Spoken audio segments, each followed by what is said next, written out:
চব্বিশে আমরা রক্ত দিয়েছি, একটা স্বৈরশাসক, একটা ফ্যাসিস্টকে আমরা বিদায় করেছি। তার মানে এই নয় যে আমরা ৭১-এর পরাজিত শক্তিকে আমরা ভুলে গেছি। তো সেই জায়গা থেকে আমরা এই দেশের যারা বাংলাদেশপন্থী না, যারা বাংলাদেশের স্বাধীনতা সার্বভৌমত্বে বিশ্বাস করে না, তাদের এই দেশে অবস্থান করাটাও আমরা হুমকির স্বরূপ দেখি এই দেশের মানুষের জন্য।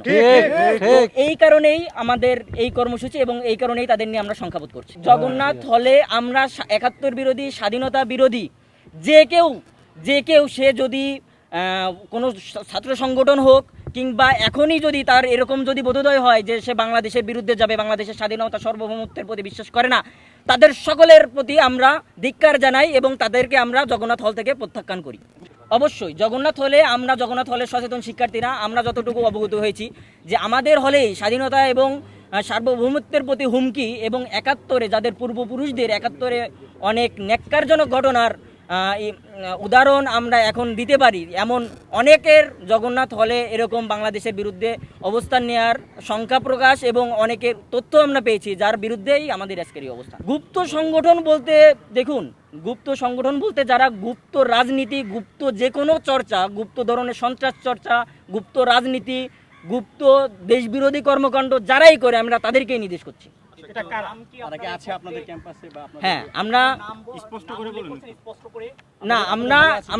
আমরা ক্লিয়ার করেছি যে দেশ বিরোধী, ৭১-এর স্বাধীনতা সার্বভৌমত্বের বিরোধী যে কোনো কেউ, এবং যদি কারো এখন যদি এমন কারো বোধোদয় হয় যে সে বাংলাদেশের পতাকায় বিশ্বাস করে না, বাংলাদেশের মানচিত্রে বিশ্বাস করে না, তাদের সকলের বিরুদ্ধে। এবং আমরা এটাও অবগত হয়েছি যে জগন্নাথ হলে ৭১-এর স্বাধীনতা বিরোধী একটা চক্র গড়ে উঠছে। আমরা আজকের কর্মসূচি আমরা তাদের বিরুদ্ধেই আমরা আজকে কর্মসূচি পালন করছি। হ্যাঁ, অবশ্যই মতামত আছে। আমরা এইখানে যে কয়েকটা আশঙ্কার কথা বলছি এবং যে কয়েক বিষয়ের উপর ভিত্তি আমরা এখানে আপনাদের সামনে উপস্থিত হয়েছি, তার ভেতর সর্বমিত্র চাকমা কেন, শুধু বাংলাদেশের এরকম আরও অনেক গুপ্ত সংগঠন এবং আরও অনেকে যারা বাংলাদেশ এবং জগন্নাথ হলে এরকম সংখ্যার সৃষ্টি করছে আমাদের জন্য, আমরা সবার বিরুদ্ধে।